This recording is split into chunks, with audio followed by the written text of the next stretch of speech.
नमस्कार, आप सभी का स्वागत है भारत 24 पर। मैं हूं आपके साथ पूर्णिमा मिश्रा। शाम के 6 बज चुके हैं और वक्त है दहाड़ का।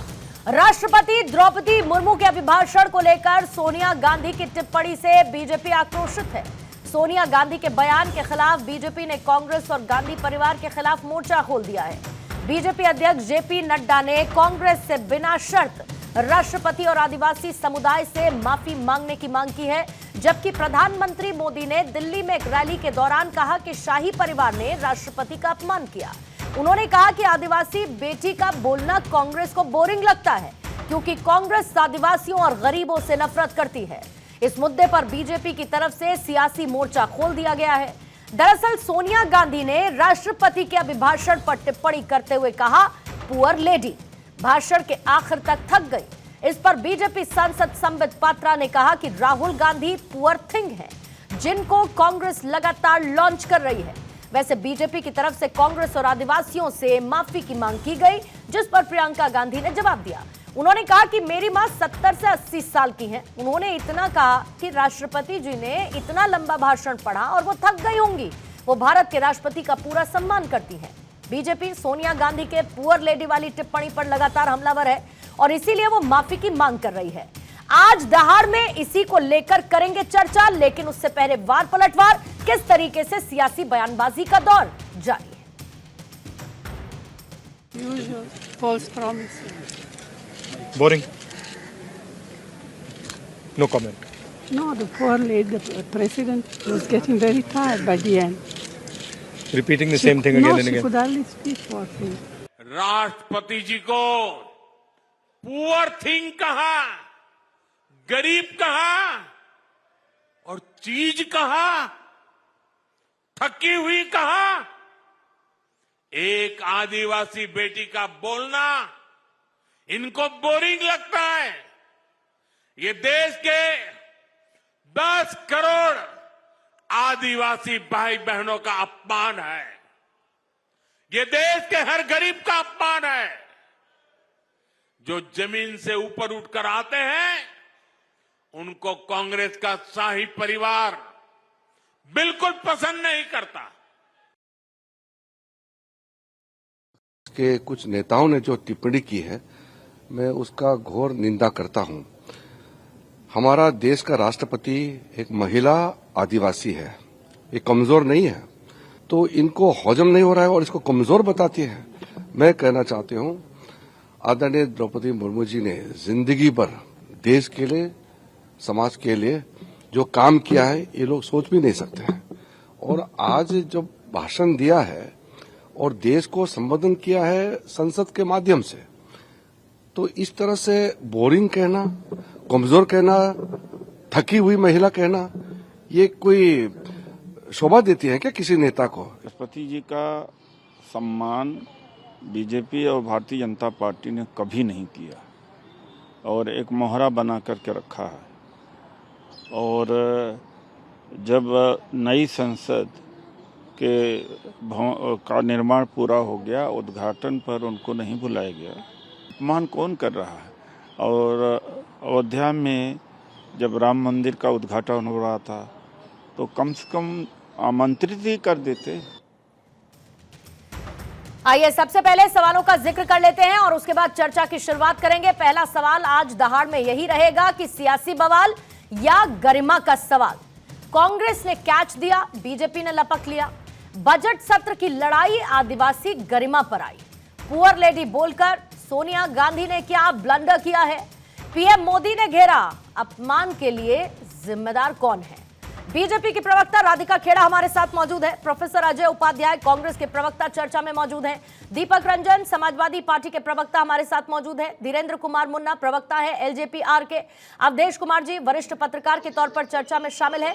आप सभी मेहमानों का बहुत बहुत स्वागत करती हूँ। सबसे पहले अजय उपाध्याय जी, आप ही के पास आना चाहूंगी। मेरा सीधा सवाल है सर कि क्या सोनिया गांधी जैसी शख्सियत, जो कि हमेशा एक हम्बलनेस को मेंटेन करती रही हैं, क्या उनका राष्ट्रपति को लेकर किया गया इस तरीके की टिप्पणी या एक सेंटेंस जो उनकी तरफ से कहा गया, उनको शोभा देता है?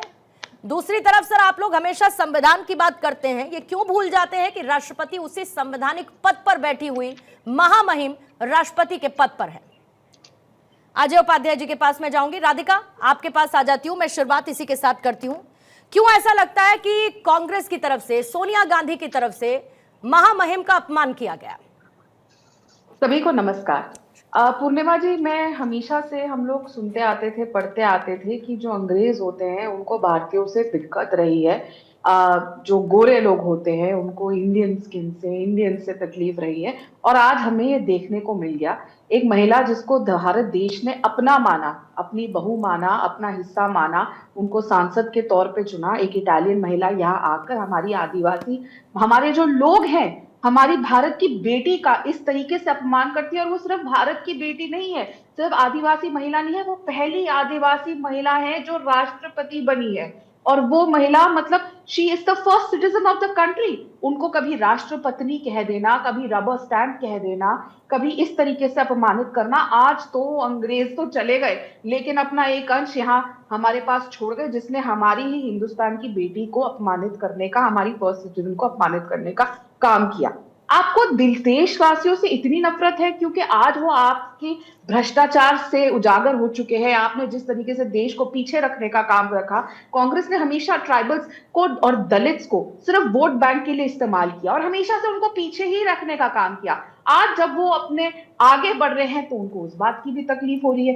पुत्र हैं तो वो जाके कहते हैं बोरिंग बोरिंग। अरे भाई साहब, आप लोग तो अपना भाषण, दोनों माँ और बेटा दोनों भाषण 5 मिनट तक बिना पढ़े नहीं बोल सकते, और जो पढ़ते भी हैं उसमें 100 गलतियां करते हैं। और देश की प्रेसिडेंट का ऐसा अपमान, ये तो, और आप संविधान हाथ में लिए घूमते हैं लेकिन देश की फर्स्ट सिटीजन का अपमान करते हैं।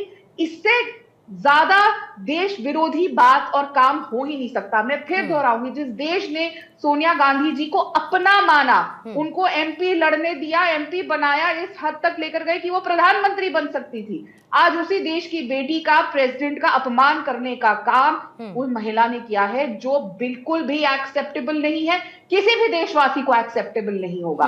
आप कैसे हैं कि आपसे बर्दाश्त नहीं हो रहा कि कोई और गांधी, मतलब वो समझते हैं कि जो राष्ट्रपति भवन है वो उनकी फैमिली की प्रॉपर्टी है और वहां पे सिर्फ जो वो चाहेंगे वो होगा।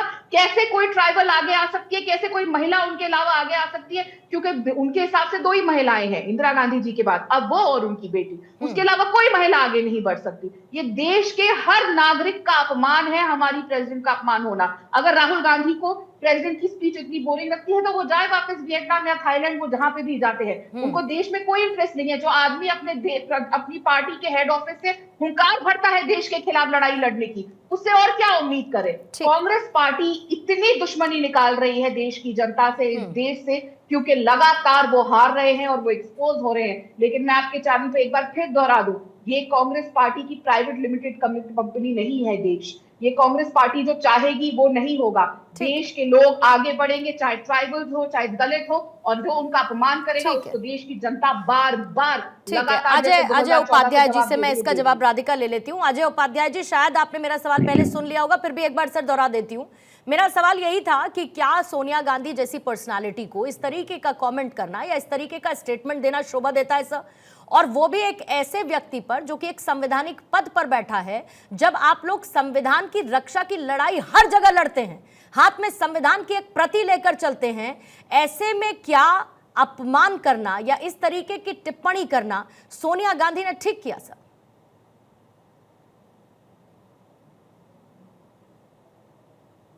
देखिए, सोनिया गांधी जी ने जो भी बात रखी है, क्या कहा उन्होंने कि एक बुजुर्ग महिला है, उनको जबरदस्ती 1.5 घंटे तक भाषण दिला करके बेचारी परेशान दिख रही थी। ये तो सबने देखा है, पब्लिक डोमेन में है। इसमें क्या अपमान हो गया? क्या उस दिन अपमान नहीं हुआ था जब राम मंदिर का करना था, वहां पे उद्घाटन, और मोदी जी चले गए और राष्ट्रपति महोदय को नहीं ले गए? संसद की तो राष्ट्रपति जो है हेड होती हैं, संसद का एक अंग होती है। उस समय नहीं अपमान इन लोगों को लगा जब नया पार्लियामेंट का जो बिल्डिंग उद्घाटित किया गया, उस समय क्या हाल हुआ? कहाँ थी हमारी सर्वोच्च पद पर आसीन महिला?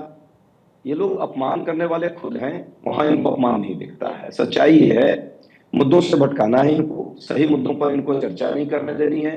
आज मुद्दा क्या है? इस देश में आर्थिक सर्वेक्षण आर्थिक सर्वेक्षण ने क्या क्या बातें रखी?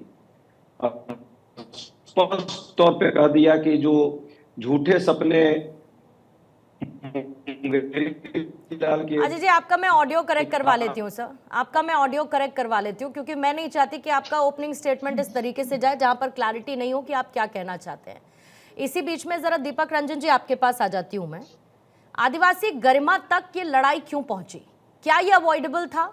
क्या सोनिया गांधी अगर इस तरीके के शब्दों का इस्तेमाल नहीं करती तो ये मौका था जब आप आए हुए बजट की पूरी डिटेल्स या फिर आज अभिभाषण के दौरान बताई गई बातों पर आप सरकार से सवाल पूछते?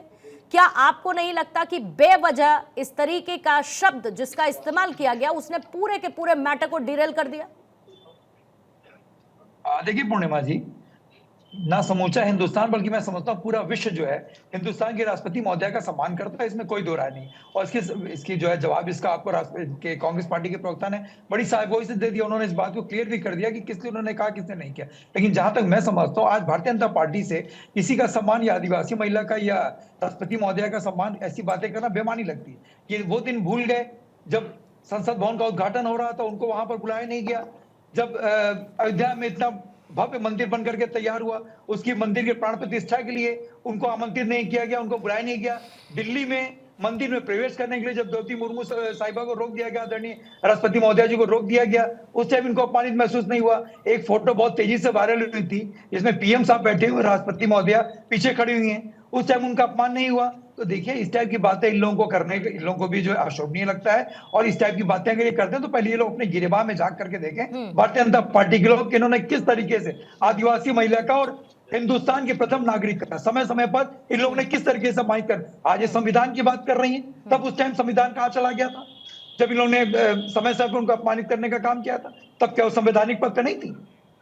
संविधान क्या कहता है कि राष्ट्रपति महोदया को जो है आप संसद भवन के उद्घाटन समारोह में ना बुलाइए, मंदिर के प्राण प्रतिष्ठा का जब उद्घाटन होगा मतलब दीपक जी आप ये कह रहे हैं कि आपको इसमें कोई अपमान नहीं लगता? मैं शब्द पढ़ देती हूँ, अंत तक राष्ट्रपति बहुत थक गई थी बेचारी, वो मुश्किल से बोल पा रही थी। दूसरा रिपीट कर देती हूँ सर, ये बोरिंग था, वही बातें बार बार रिपीट की गई। अब इसको मैं दूसरे वाले को छोड़ देती हूँ, बेचारी बहुत मुश्किल से बोल पा रही थी, अंत तक राष्ट्रपति बहुत थक गई थी। मैं कहती हूँ आप दूसरे पर उंगली उठाइए सर, लेकिन मैंने सीधा सवाल पूछा क्या ये अवॉइडेबल था या नहीं? नहीं, देखिए मैंने तो शुरू में ही कहा, मैंने कहा कि देश की जो राष्ट्रपति हैं, प्रथम नागरिक हैं, ना सिर्फ हिंदुस्तान बल्कि पूरा देश, पूरा विश्व उनकी जो है सम्मान करता है। तो किसी को उनको अपमानित करने का, किसी इस टाइप की शब्द का इस्तेमाल करने का किसी को अधिकार नहीं। मैं इसके पक्ष में नहीं कि किसी ने क्या कहा, किसने क्या कहा। लेकिन आज की तारीख में जो भारतीय जनता पार्टी जिस तरीके से इसको लेकर के उड़ गई, अरे अपने गिरबा में भी तो जाके भारतीय जनता पार्टी उन्होंने कब संविधान की, कब उन्होंने संविधान की धज्जियां नहीं उड़ाई? तब उस टाइम के संवैधानिक पद पे नहीं थे आदरणीय राष्ट्रपति महोदया। तो इनको वो भी तो कहना चाहिए कि हमसे भी गलती हुई। राधिका जल्दी से आप जवाब दे दीजिए, फिर अजय जी मैं आपकी बात को पूरा करने का मौका दूंगी। और मीनवाइल प्लीज सबका ऑडियो करेक्ट करवाइए, चर्चा नहीं हो पाती इस तरीके से। यहाँ पे कांग्रेस के प्रवक्ता कह रहे थे कि हमारी राष्ट्रपति एक बुजुर्ग महिला है। पहले आप अब सोनिया गांधी जी को देखिए, 12 साल बड़ी है वो हमारी राष्ट्रपति से। इस महाराज से तो उनको घर बैठ जाना चाहिए। आपको शर्म आ रही है? आप किस तरीके की चीज हमारे राष्ट्रपति के लिए बोल रहे हैं कि वो एक बुजुर्ग महिला है और वो थक गई? क्या शब्दावली है? आप लोग मतलब राहुल गांधी और सोनिया मैडम को बचाने के लिए इतना नीचे गिर जाएंगे कि आप अब इस तरीके की शब्दावली का इस्तेमाल करेंगे कि वो एक बुजुर्ग महिला है? She is much younger than your leader Sonia Gandhi ji. तो बार बार हमारे राष्ट्रपति को अपमानित करने का काम अगर आप लोग बंद कर देंगे, राष्ट्रपति बुलाने से लेकर आज तक आपके शहजादे और आपकी महारानी का ये तरीके का आप लोग जिस तरीके से उनको डिफेंड कर रहे हैं, हमारे देश की गरिमा को नीचे कर रहे हैं, आप लोग सिर्फ भारत देश से जो लड़ाई लड़ रहे हैं वो राहुल गांधी के शब्द आज हमें आपकी डिबेट पे पूर्णिमा जी दिखाई जीवित होते दिख रहे हैं, जब कांग्रेस का प्रवक्ता ये कहता है कि हमारी राष्ट्रपति बुजुर्ग है। शर्मिंदगी की बात है कि वो इस देश के नागरिक होते हुए हमारे देश की राष्ट्रपति के लिए इस तरीके के लिए बोल रहे हैं। बोलिए 78 ईयर ओल्ड जो सोनिया गांधी जी है उनको बुजुर्ग महिला बोलिए, और बोलिए घर बैठ। हमारी भारत की राष्ट्रपति को इस तरीके से अपमानित करना, जो देश की प्रथम महिला ट्राइबल महिला है। आप कांग्रेसियों को तो शुरू से तकलीफ रही है कि कोई दलित आगे कैसे बढ़ जाए, इसीलिए आप लगातार पहले हमारे जो दलित प्रेसिडेंट थे उनके खिलाफ बोलते थे, आज हमारी ट्राइबल महिला के खिलाफ बोल रहे, क्योंकि आप लोगों को सिर्फ इन लोगों को अपनी वोट बैंक की राजनीति के लिए इस्तेमाल अजय जी हैं कंफर्म, माफी मांगनी चाहिए इनको। जवाब दे दीजिए दीपक जी, और अजय जी को प्लीज पैच करेंगे जल्दी। देखिए पूर्णिमा जी, अभी राधिका जी अपने मुंह से ही कह रहे हैं कि उनसे 12 साल बड़ी हैं, 12 साल से बुजुर्ग हैं। प्रधानमंत्री जी ने उनके लिए किन शब्दों का इस्तेमाल किया था? मैं समझता हूँ कि अगर बुजुर्ग महिला है तो उनका तो और सम्मान होना चाहिए। ये सारी बातें अपनी की बातें भूल जाती हैं। अरे बुजुर्ग नहीं बोलिए, छोटी है 12 वर्ष। सोनिया जी भाई आज बुजुर्ग की बात, प्रधानमंत्री ने क्या कहा था? अगर बुजुर्ग हैं तो बुजुर्गियत के नाते उनका सम्मान और होना चाहिए, नहीं होना चाहिए? प्रधानमंत्री जी ने क्या कहा था सोनिया गांधी जी के लिए? एक महिला को क्या कहा था? भाई देखिए, उनको डिफेंड कांग्रेस पार्टी के प्रवक्ता कह रहे हैं, मैं ये नहीं कह रहा हूं, लेकिन बात जहां सम्मान की है, महिला सम्मान की है, प्रधानमंत्री जी ने सोनिया गांधी के लिए क्या कहा था? किन शब्दों का इस्तेमाल किया था? मैं ये कह रहा हूं कि अगर वो बुजुर्ग हैं, जैसे राधिका जी कह रही है कि उनसे, अरे भाई कुछ भी किया था मुलायम एक ही सवाल था कि क्या सोनिया जी न बोलती तो काम चलता कि नहीं चलता? किसने भी पूछ किया? मुलायम सिंह जी को सबसे बड़े अवार्ड के दूसरे नंबर के अवार्ड से किसने भी भूषित करने का काम किया? किस सरकार ने किया? आज जो नहीं है इस दुनिया में उनके ऊपर क्या शब्द सोनिया गांधी के लिए कहे थे, उठाने का काम कर रही है। बताएंगे? आपको शर्म आनी चाहिए, माफी मांगनी चाहिए, माफी मांगनी चाहिए राधिका जी आपको। आज जो दुनिया में आपने पद्म विभूषण क्यों दिया? आपने पद्म विभूषण से क्यों विभूषित किया? आपने किसकी सरकार ने दिया? किसकी सरकार ने दिया? ठीक है, आप लोग आपस में तू मैं किसने क्या बोला, किसने क्या नहीं बोला। मेरा बहुत सीधा सा सवाल था दीपक जी, मुझे उसका जवाब नहीं मिला। मेरा बहुत सीधा सा सवाल था सर, और इतिहास के पन्ने पलटेंगे ना तो किसके मुंह से क्या क्या निकला है अभी सारी की सारी फहरिस्त सामने आ जाएगी, कोई किसी से कम नहीं है। लेकिन मैं बात कर रही हूं संवैधानिक पद पर बैठे हुए एक व्यक्ति की, राष्ट्रपति की, जिनके लिए एक ऐसे शब्द का इस्तेमाल किया गया सर जो अगर नहीं किया जाता तो कोई समस्या नहीं थी। मैं ये कहना चाह रही हूं सिर्फ, अगर नहीं किया जाता तो कोई समस्या नहीं थी सर। और बीजेपी छोड़ दीजिए दीपक सर, सुनिए, बीजेपी छोड़ दीजिए आप, मुन्ना साहब बीजेपी छोड़ देते हैं, क्या कह रही है इस वक्त, या कोई और क्या कह रहा है उसको भी छोड़ देते हैं। मुन्ना साहब आप तक आवाज पहुंच रही है, कंफर्म कीजिएगा सर, फिर मैं सवाल के साथ आऊंगी आपके पास। ठीक है, आवाज आ रही है आपके पास। मैं कह रही हूं कि जब राष्ट्रपति भवन से ये कह दिया जाए कि दुर्भाग्यपूर्ण बयान है, तब फिर उसके बाद क्या इनके पास एक्सप्लेनेशन बचता है?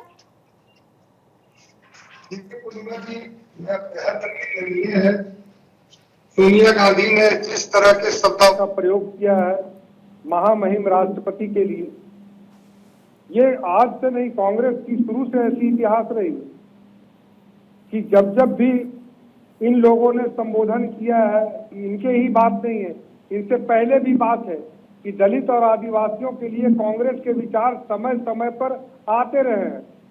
जब प्रमोशन देने की बात आई थी तब राजीव गांधी ने इडियट कहा था दलितों के लिए, आज राष्ट्रपत्नी भी बोला गया था, और फिर आप उसी चीज को दोहरा रही हैं सोनिया गांधी।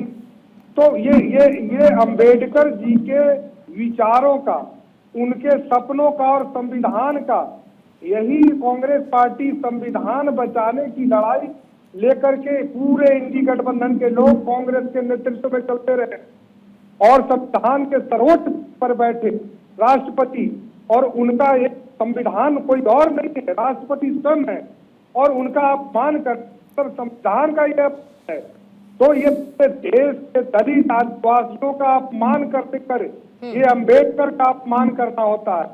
जो ये अंबेडकरवादी बनते हैं, आज पूरा इनका तत्व रूप निकल करके सामने आया है, और अपने गिरबान में जाके कि सबसे टायर्ड और स्वयं उनके अध्यक्ष खड़गे साहब को इस उम्र में उनको वोट नहीं लगते हैं, जब उनके दलितों को वोट के लिए इस उम्र में उनका इस्तेमाल करते हैं, लेकिन उनको उचित सम्मान खड़गे साहब को कांग्रेस नहीं देती है।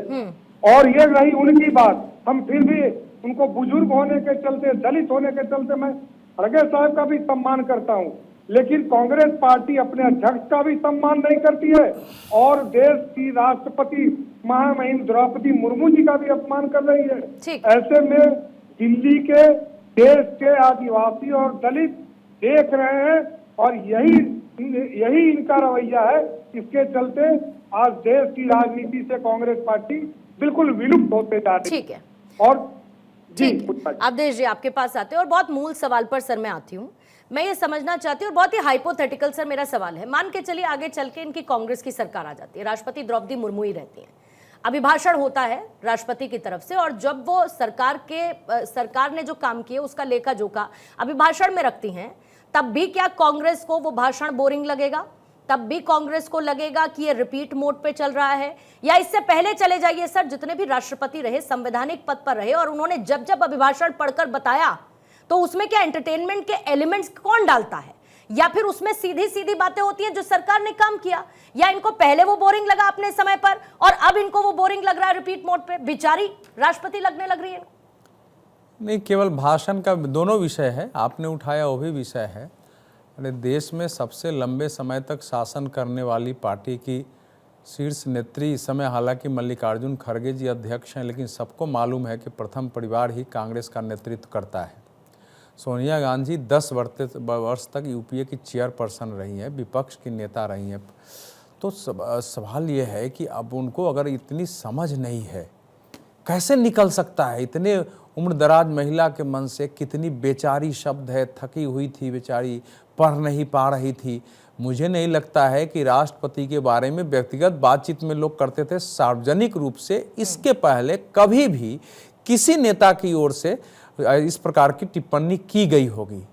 इसको डिफेंड किया ही नहीं जा सकता है किसी सूरत पर। उम्र में कम है, ज़्यादा है, बोलने में किसी का थकान भी अनुभव हो सकता है, बहुत स्वाभाविक बात है। सोनिया जी स्वयं संसद में कई बार कमज़ोर हुई हैं, उनको हॉस्पिटल ले जाया गया है, लेकिन किसी ने ये मजाक नहीं उड़ाया उनका कि वो कमज़ोर हो गई हैं, क्यों कैसे उनको ले जाया गया वो तो संसद में, ऐसा तो हुआ नहीं है। तो अगर राष्ट्रपति के बारे में इसका मतलब क्या है? या तो आपके अंदर एक इंटाइटलमेंट है कि मैं निर्धारण कर सकती हूँ, मेरे पास ये सारे अधिकार होने चाहिए था, मैं ही तय करती थी, अब मेरे हाथ से कैसे चला। कोई ना कोई एक भाव है अंदर जो वो बीच बीच में फूट जाता है और फूटने के बाद समझ में आता है कि गलती हो गई है। देखिए, अगर राहुल गांधी जी ये कहते ना कि भाई राष्ट्रपति जी का, हम राष्ट्रपति महोदया का हम लोग सम्मान करते हैं, भाषण तो सरकार का लिखा होता है और सरकार ने वो बोरिंग भाषण दिया है तो राष्ट्रपति क्या कर सकती थी, तो फिर उस पर प्रश्न नहीं उठता। वो एक तरीका होता है। पर सर वो कुछ लोगों के लिए बोरिंग हो सकता है, कुछ लोगों नहीं, तब भी तो क्या होता कि एक विपक्ष की आलोचना होती कि आपको बोरिंग इसलिए लग रहा है कि उसमें सरकार के उपलब्धियों का बखान है, उस पर बहस हो सकती थी। लेकिन सीधे बोलना दोनों विषय हो गया ना कि आपने सरकार के किसी चीज को स्वीकार नहीं किया, साथ ही साथ राष्ट्रपति पर आपकी टिप्पणी हो गई है। तो इसमें दो बड़ी गलतियां हैं राजनीतिक दृष्टि से। और इस प्रकार का, हालांकि ये बहुत लंबा इतिहास है। डॉक्टर राजेंद्र प्रसाद और नेहरू जी के बारे में जो दुर्गादास बसु ने जो पुस्तक लिखी है, या जो बाद में राजा गोपालाचारी ने और गोविंद वल्लभ पंत ने अपने संस्मरण में बताया है कि कैसे नेहरू जी कहते थे कि नहीं राजेंद्र प्रसाद को विदेश नहीं भेजना है, क्योंकि वो भारत की धर्मनिरपेक्षता का, सेकुलरिज्म का प्रतिनिधित्व करते हैं, वो पूजा पाठ करते हैं, वहाँ वो धर्म का नाम लेते हैं। और काफी कठिनाई के बाद एक नेपाल की यात्रा उनके पहले कार्यक्रम में कराई गई थी। दूसरे कार्यकाल में यह समस्या आती थी, जो विदेशी बने आइजनहावर और 2 आए थे, तो उस समय तो उनका फाइल में निमंत्रण तक रह गया, राष्ट्रपति से उनकी मुलाकात नहीं हुई थी। तो ये बहुत ज्यादा हमारे देश में इस प्रकार से कांग्रेस के अंदर रहा है और बहुत बड़ी समस्या रही है। लेकिन एक आदिवासी, देखिए इस समय ये इशू बन गया है, क्योंकि आप दलितों की, आदिवासियों की, पिछड़ों की और जब अल्पसंख्यकों की आवाज उठा रहे हैं कि ये सरकार उसकी विरोधी है, उसके आधार पर देश और दुनिया में अभियान चला रहे हैं, संविधान खत्म होने की बात कर रहे हैं, और आप स्वयं एक आदिवासी महिला के बारे में अगर इस प्रकार की बात बोलते हैं, तो इससे पता चलता है कि आपका पूरा का पूरा व्यवहार आदिवासी दलितों को लेकर पाखंड के सिवा कुछ नहीं है। बाकी समाजवादी पार्टी क्यों कांग्रेस की रक्षा कर रही है, ये मेरी समझ से परे है। दीपक जी बताएंगे ना, क्योंकि दीपक जी यही मैं कह रही थी कि फिर जब इतिहास के पन्ने पलटे जाएंगे, जब पूरा इतिहास खंगाला जाएगा, तो बहुत कुछ निकल कर आएगा। और ये कौन सी फीलिंग या कौन सा एंटाइटलमेंट का एहसास है सर कि हमारा जिसको जो मन चाहे हम बोल सकते हैं, भले ही वो राष्ट्रपति पद पर आसीन क्यों ना हो। देखिए पूर्णिमा जी, अवधेश भाई ने ऐसा कहा, मैं किसी को डिफेंड नहीं कर रहा, मैं ये नहीं कह रहा कि कांग्रेस पार्टी के प्रवक्ता है। आई एम सॉरी टू से दीपक जी, लेकिन आपने पहली लाइन में उसको डिफेंड किया, आपने उसको पहली लाइन में डिफेंड किया और you played safe. Let me से इट कि आपने बहुत सेफली सर प्ले अराउंड किया। अगर आप ये कह रहे हैं कि आपने उसको डिफेंड नहीं किया। मैंने कोई डिफेंड नहीं किया। मैंने कहा कि उनके महामहिम राष्ट्रपति के खिलाफ किसी को भी आपत्तिजनक टिप्पणी करने का कोई अधिकार नहीं, अब शब्दों का इस्तेमाल करने का कोई अधिकार नहीं। लेकिन मैंने साथ साथ ये भी कहा कि भारतीय जनता पार्टी को भी अपने गिरेबान में झांक लेना चाहिए। मैं चाहता हूं कि इसकी पुनरावृत्ति ना भारतीय जनता पार्टी करे, ना समाजवादी पार्टी करे, ना कांग्रेस पार्टी करे, ना बसपा करे, ना कोई किसी दल को अधिकार नहीं है कि महामहिम राष्ट्रपति, क्योंकि देखिए ये सब चीजें निकल करके सिर्फ देश में नहीं पूरे विदेशों तक जाती, वहां पे इसका क्या मैसेज जाएगा। लेकिन मैं समझता हूं कि इन सब चीजों से अब आगे बढ़ करके अगर हमारा सेशन जो है शुरू हो रहा है, बजट सत्र आ रहा है, तो मैं समझता हूं कि उसमें जो है जनहित के लिए, जैसा कि प्रधानमंत्री जी ने कहा देश हित में होगा ये, तो देश हित में हम समाजवादी पार्टी जो सड़क से लेकर के सदन तक, पूर्णिमा जी बार बार एक ही आवाज और मुझे इस बात की खुशी हुई सर कि जो मेरा पहला मूल सवाल था वापस उसी पर लौटा है, जो मैंने आपसे पूछा कि क्या ये अवॉइडेबल था, और अगर नहीं कहते तो बहुत अच्छा मौका ये विपक्ष के लिए था, जब अभिभाषण से निकली हुई बातों पर आप सरकार से सवाल पूछ सकते थे। तो राधिका आपके पास आते हुए, और क्या इसमें ये भी एक एंगल हो सकता है कि ठीक है एक कैच दिया गया कांग्रेस की तरफ से, और इसमें बीजेपी बहुत माहिर है, दे स्ट्रैटेजाइज वेरी वेल राधिका, और कहीं ना कहीं उस मौके को पूरी तरीके से बुनाने की कोशिश बीजेपी कर रही है, आदिवासी सम्मान से इसको जोड़ने की कोशिश कर रही है, क्योंकि प्रियंका ये कह रही हैं बार बार कि उनका कोई इरादा नहीं था ऐसा अपमान करने का, आउट ऑफ कंसर्न ये कह दिया गया। ये अभी अजय उपाध्याय जी भी कह रहे थे, दीपक जी भी कह रहे थे।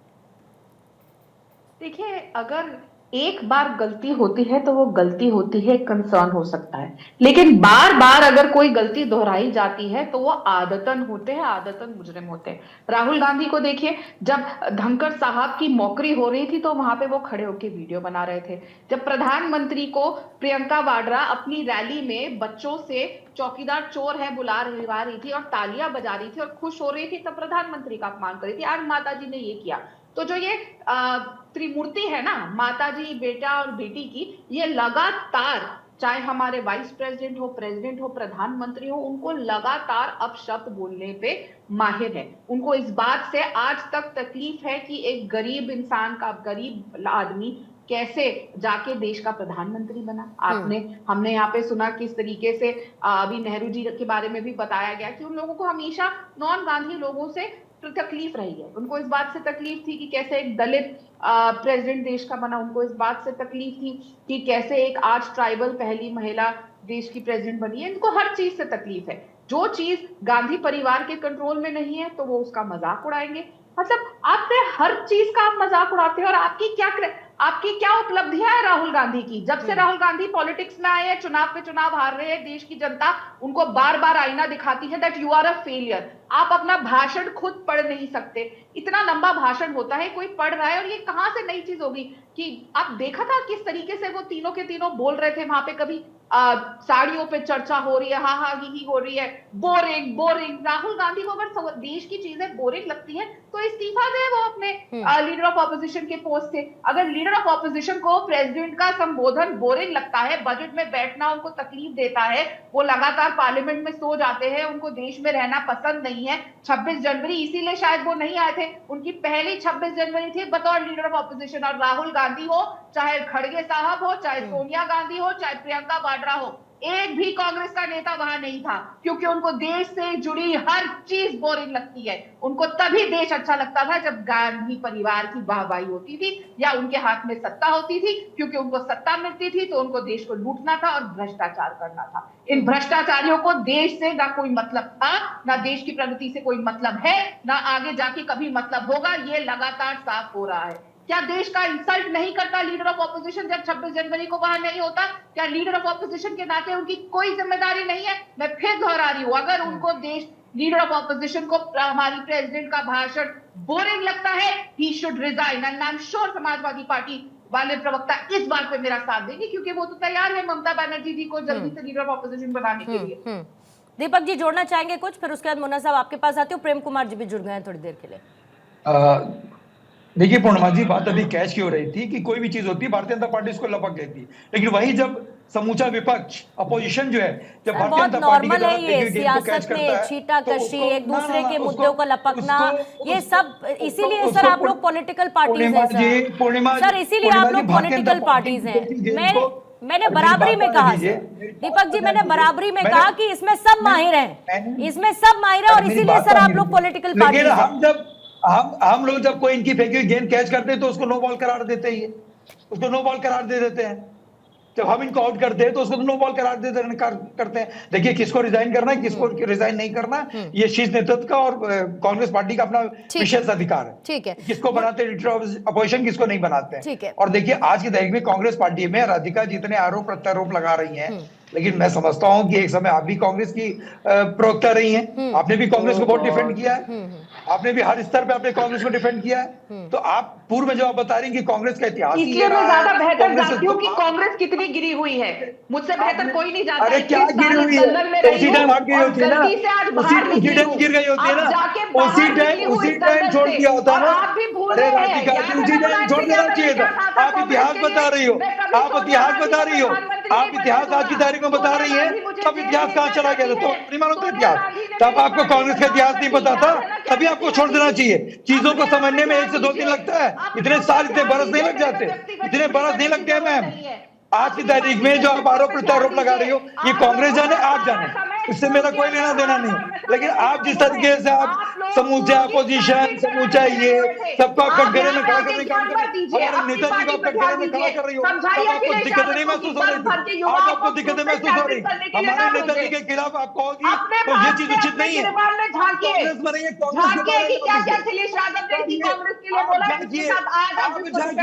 जहां से आप निकल करके आई है, जहाँ को टिकट नहीं मिला, जहाँ को उम्मीदें पाली हुई थी, आप उम्मीदें पाली हुई थी, जब आप उम्मीदों में खड़ी थी तब आपको इतिहास नहीं पता था। मुद्दे से इधर उधर नहीं जाते, मुद्दे से इधर उधर नहीं जाते। दीपक जी मुद्दे पर रहते हैं, दीपक जी मुद्दे पर रहते हैं, राधिका मुद्दे पर, ठीक है, मुद्दे पर रहते हैं, मुद्दे पर रहते हैं। प्रेम सर, प्रेम कुमार जी आपके पास आना चाहती हूँ, प्रेम कुमार जी आपके पास आना चाहती हूँ। ठीक है प्रेम कुमार जी आपके पास आते हुए, और मेरे पास अंतिम के 3-4 मिनट है, तो अवधेश जी से भी और मुन्ना साहब से भी मुझे एक प्रतिक्रिया लेनी है। ठीक है दीपक जी, ठीक है। मुझे प्रेम कुमार सर बहुत स्पष्ट तौर पर बताइएगा, सोनिया गांधी एक गंभीर नेता के तौर पर जानी जाती हैं, जिन्होंने पूरी तरीके से संसदीय परंपराओं का एक्सपीरियंस लिया है। आज उनकी तरफ से दिया गया बयान क्या संसदीय मर्यादा के अनुरूप था? क्या वो इसको अवॉइड कर सकती थी? क्या ऐसा मुमकिन था कि वो बैठे बिठाए एक मुद्दा नहीं देती जिसको इनकैश करने की कोशिश बीजेपी करती? आखिर क्या वजह रही कि सोनिया गांधी ये बोल गईं, जबकि वो सब जानती हैं कि राष्ट्रपति द्रौपदी मुर्मू एक संवैधानिक पद पर हैं और ये संवैधानिक मर्यादाओं का अपमान है? देखिए, एक बात यह है कि जो कुछ भी उन्होंने कहा है, प्रियंका गांधी ने क्या कहा है कि इतना लंबा भाषण पढ़कर वो थक गई होंगी सोनिया गांधी ने, सर सोनिया गांधी जी। तो हमारे यहाँ जो बेचारी शब्द बोला जाता है तो उसका एक मतलब होता है, उसके प्रति सहानुभूति होती है कि इतना लंबा भाषण उनको पढ़ना पड़ा, तो ये इस किस्म से उनकी भावनाएं हैं। अब इसको आप संवैधानिक पद के हिसाब से जोड़कर देख सकते हैं, को भी देखने का हक है, वो देख सकती हैं।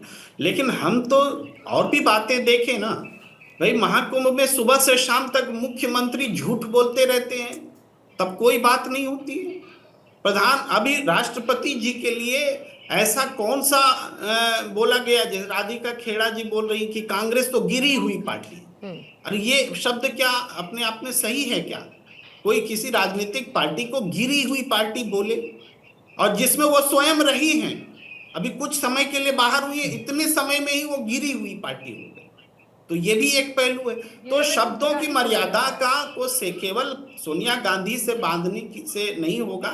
बेचारी बोलना कोई गाली नहीं है, उनके प्रति एक तरह से सहानुभूति। आज सारे राष्ट्रपति बेचारे होते हैं, उनको सरकार अब देखिए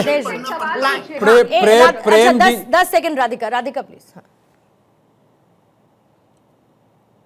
राधिका जी, मेरा ये सवाल है कि ये वरिष्ठ पत्रकार साहब जो यहाँ पे बैठ के मुझे ज्ञान दे रहे हैं और ये बोल रहे हैं बहुत लंबा भाषण पड़ा, तो कांग्रेस के जितने राष्ट्रपति रहे हैं, प्रियंका वाड्रा तो बचपन से चलाती आई हैं, कांग्रेस में डिसाइड करती आई हैं कि किसको क्या मिलना चाहिए बैकडोर से। तो अब हमें यहाँ पे बताया, आज आपकी सारी ऑडियंस जानना चाहेगी कि जब भी बजट के पहले प्रेसिडेंट की स्पीच होती है, जो कांग्रेस के समय पे प्रेसिडेंट्स रहे हैं, उनकी स्पीच कितने ठीक है कितने मिनट की थी? 2 मिनट, 3 मिनट, 4 मिनट? सर आप तो वरिष्ठ पत्रकार हैं, आप जानते हैं सोनिया गांधी की बात कर रहे थे, आज ये बताइए बात कर रहे थे, ठीक है। मैंने साथ साथ ये बात कही कि राष्ट्रपति तमाम जो भी हुए हैं वो सरकार का भाषण ही पढ़ते रहे और बेचारे टाइमर रखते हैं, 30 सेकंड का जरा टाइमर रखते हैं। दे नहीं रहे, इधर उधर जा रहे हैं आप। मुन्ना साहब 30 सेकंड प्लीज दूंगी क्लोजिंग कमेंट के लिए, फिर अवधेश जी 30 सेकंड आपको दूंगी, फिर चर्चा को समाप्त करूंगी, समय खत्म है। मुन्ना साहब। पहले से बोल रहा हूं कि कांग्रेस पार्टी की चरित्र ऐसी रही है कि वो अल्पसंख्यकों, दलितों और आदिवासी के खिलाफ शुरू से। आप राहुल गांधी जी को ले लीजिए कि उस मनमोहन वर्गीय जो अब नहीं रहे, उनके मुंह पे मंत्री होते हुए उसका अपमान किया।